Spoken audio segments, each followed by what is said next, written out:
You know, as a police officer, I'm compelled to make this video. I've been in law enforcement for 10 years, and I'm speaking to my peers, other fellow officers, people in any kind of law enforcement position. I've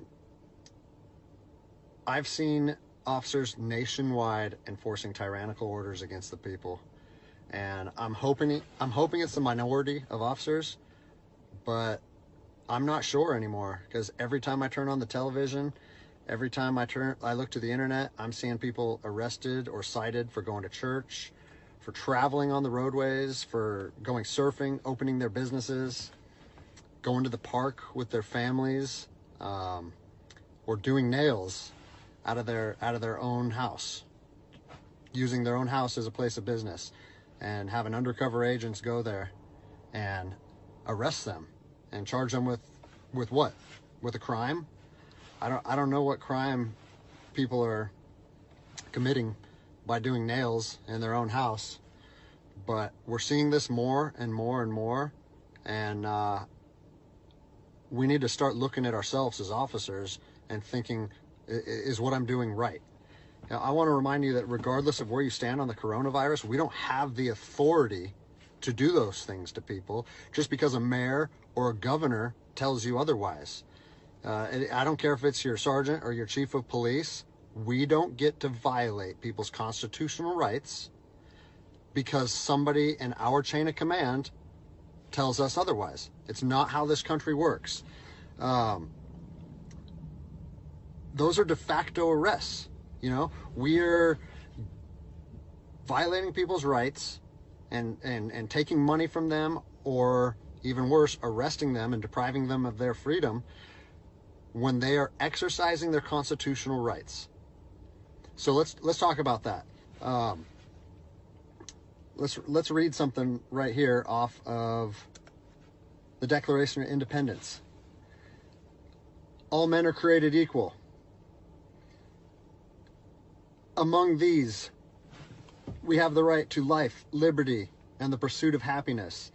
That to secure these rights, governments are instituted among men, deriving their power from the consent of the governed, meaning our power and any government official's power is derived from the people.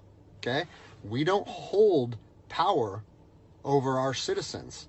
It's contradictory to everything that our country stands for.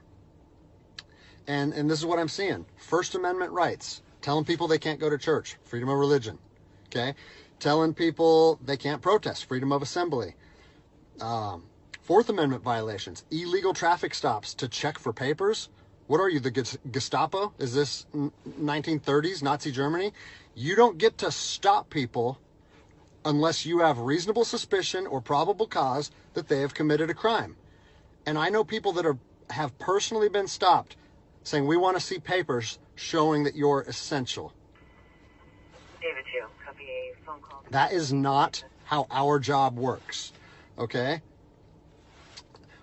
What really has been pissing me off lately is the fact that these officers that are going out here and enforcing these tyrannical orders, what they're doing is they're making my job and my safety, or they're putting my job and my safety at risk. Because what you're doing is you're widening the gap between public trust and law enforcement officers. And what that's going to do is it's going to, I mean, look at what's happened to law enforcement in the last 10 years. Less and less public trust, and more often than not, that is a result of isolated incidents that get blown out of proportion. They're not isolated anymore. They're happening every single day. And the thing that I want you guys to realize is that our power that we hold as law enforcement officers, it's nothing more than a facade. It's a badge and a gun. And people, you don't realize, if you haven't lived in anarchy, if you haven't seen combat, things can be stripped from people in a heartbeat.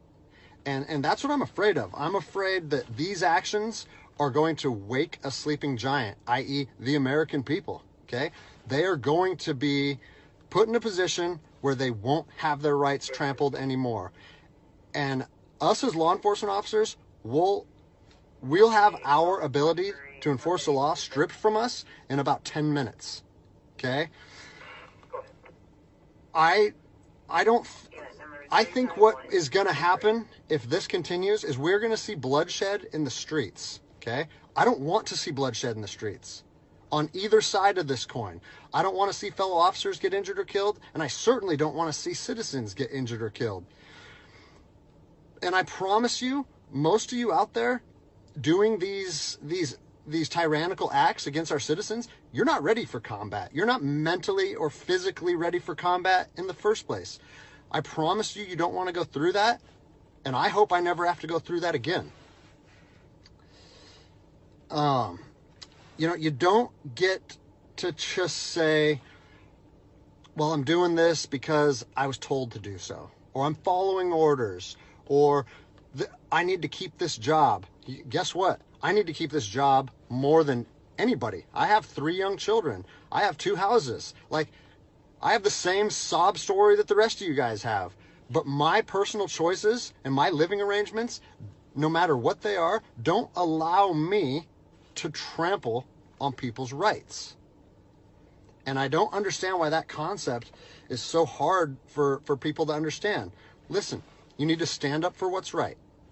You need to, if you're part of a department or an agency that is asking people or asking their officers or their deputies to impose on people's rights and infringe on their freedoms, you need to step up and say, no, that's not me. That's not what I signed up for, and that's going against my oath. And if that costs you your job, so be it. At least you'll be able to look at yourself in the mirror at night. I've already expressed this to my department. And luckily for me, I come from a department that I feel like my chain of command shares my view, but I don't care what department you're part of or what your chain of command thinks. You don't get to trample on people's liberty. And so, as a special operations veteran, I've fought on the streets of Iraq under the U.S. government's guise of freedom. And I'm telling you what, the American people are going to you are going to wake a sleeping giant, and they are going to fight 10 times harder for their freedom on their soil than anything you've ever seen before. And if that's something you're willing to face, then keep trampling on people's rights. But I promise you, the American spirit of defiance is going to rise again, and it's going to be a big problem for our country. So I'll leave you with this, something that I learned as an E-nothing in the Army. No matter what situation you're put in, if you look inside yourself and ask yourself one question, am I doing the right thing? You ask yourself that, you know the answer. And no amount of money or no order or law or anything should be able to make you go against doing the right thing.